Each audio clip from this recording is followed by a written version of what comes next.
Les postes.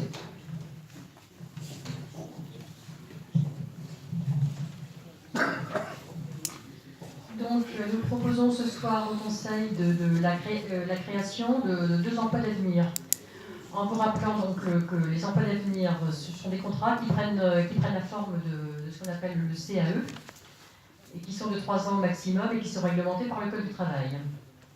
Donc on vous rappelle également que cette démarche nécessite un engagement à former le jeune en interne, donc il doit avoir un tuteur, et il doit aussi bénéficier de formations extérieures en lien avec la mission locale et lui faire acquérir aussi une qualification.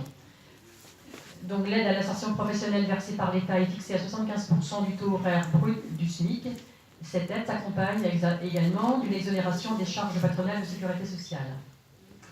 Donc nous proposons ce soir donc le recrutement de 2 emplois d'avenir, donc l'un au service environnement citoyenneté, qui serait rattaché à l'adjoint en charge de l'environnement, de la citoyenneté et du développement, et administrativement il serait rattaché à la direction des services.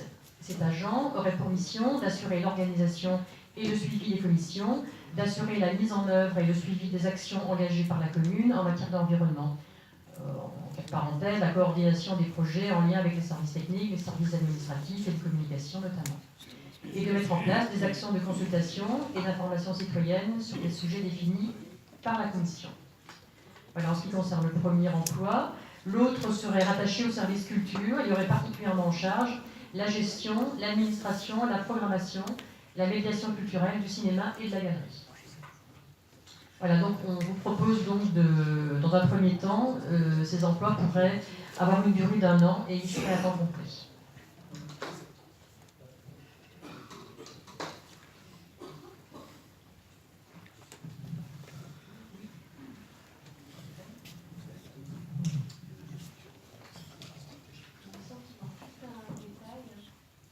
Le taux de rémunération, parce que c'est un emploi de droit privé et donc qui n'est pas référencé à l'indice. Et donc je sais pas, c'est 100% du SMIC ou... C'est le SMIC. Non, mais je ne pas précisé dans la libération. Ben si, c'est précisé dans la libération, je l'ai dit. Hein. 75% du SMIC. Non, c'est la participation de l'État qui est 67% du SMIC. Bah, je pense que si, la réglementation fait qu'on le rémunérera au SMIC. Si on le souhaite, donc c'est pour ça qu'il faudrait, à mon avis, préciser qu'on paye à 100% du SMIC. Oui, bah, au moins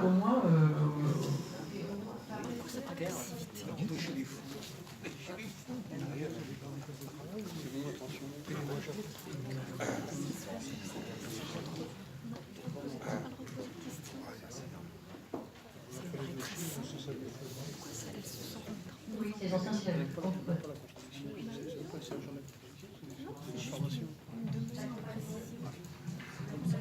On a déjà eu des CAE, contrats d'accompagnement dans l'emploi, on a eu à d'autres époques des CES et autres. Bon voilà, c'est des emplois aidés. Il est certain qu'actuellement, il est plus facile d'obtenir une aide de l'État sur des opérations d'accompagnement à l'emploi que les aides de l'État au fonctionnement direct.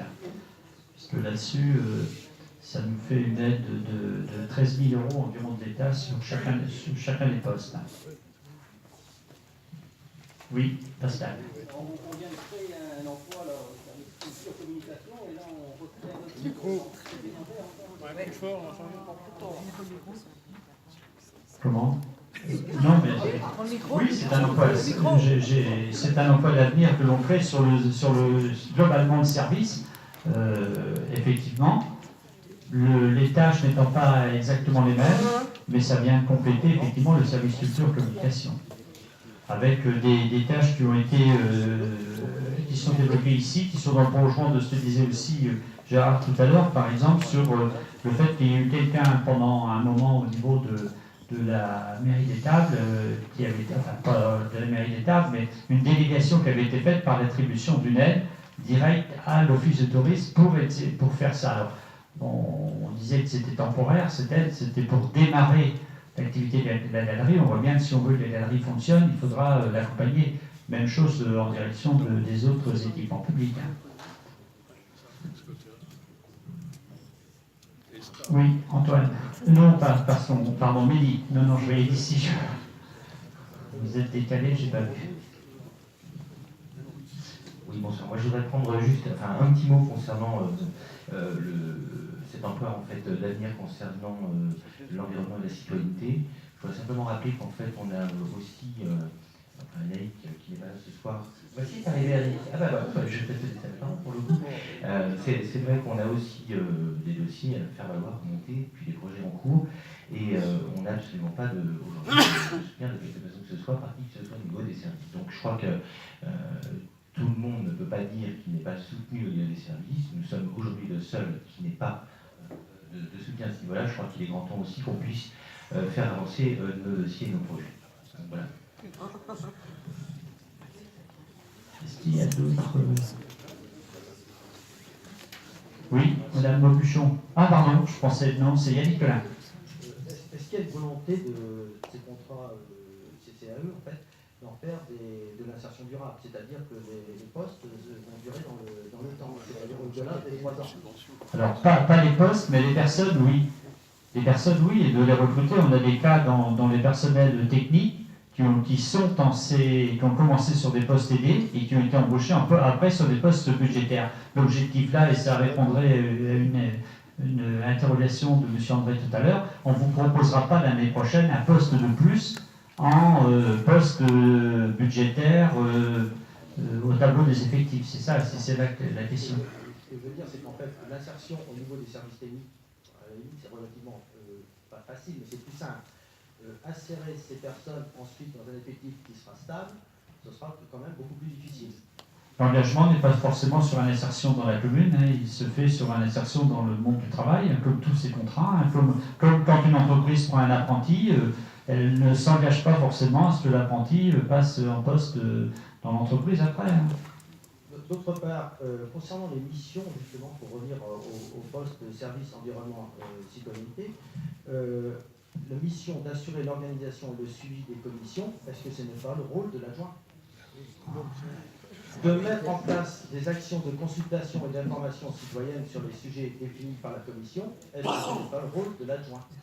Je crois que je vous ai déjà répondu tout à l'heure, entre les fonctions d'un élu et les fonctions d'un technicien, je pense qu'il y a un écart, mais bon...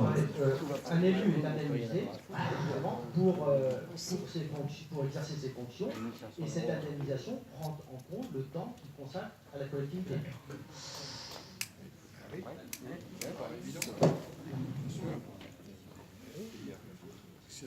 Oui, allez, pardon. Alors, je vais apporter quelques précisions effectivement sur ce poste.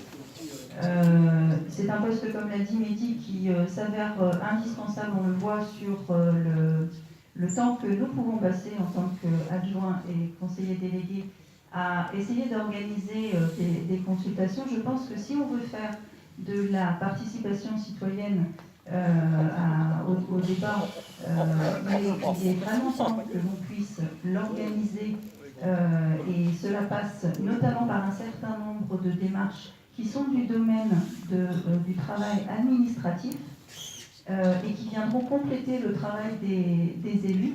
Je crois qu'on ne peut pas demander que les élus fassent à la fois le cadrage, bien sûr, des commissions, l'animation des commissions, ça c'est tout à fait notre travail, mais également toutes les invitations, l'organisation technique de consultation, le suivi aussi d'un certain nombre d'actions qui sont à engager et qui ne peuvent pas aujourd'hui être engagées faute de personnel disponible pour le faire.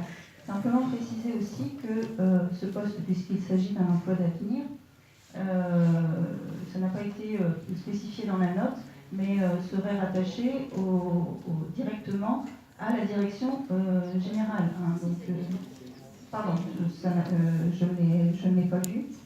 Rattaché à la direction des services, ok. Donc simplement dire qu'il y a un suivi aussi administratif. Les agents actuellement, l'équipe actuellement administrative en place n'est pas en mesure d'effectuer ce travail. Il faut donc qu'il puisse être fait. Oui, d'une manière globale, je trouve un peu regrettable ces insinuations un peu démagogiques là, sur le travail ou l'absence de travail des élus. Moi, personnellement, je vois des élus travailler beaucoup, être très présents, à la fois en mairie, auprès des assos, auprès des personnes, pour travailler avec 2 autres élus, effectivement, à la culture, ne comptent pas leurs heures, vraiment pas. Et donc insinuer le contraire, c'est vraiment purement démagogique et regrettable.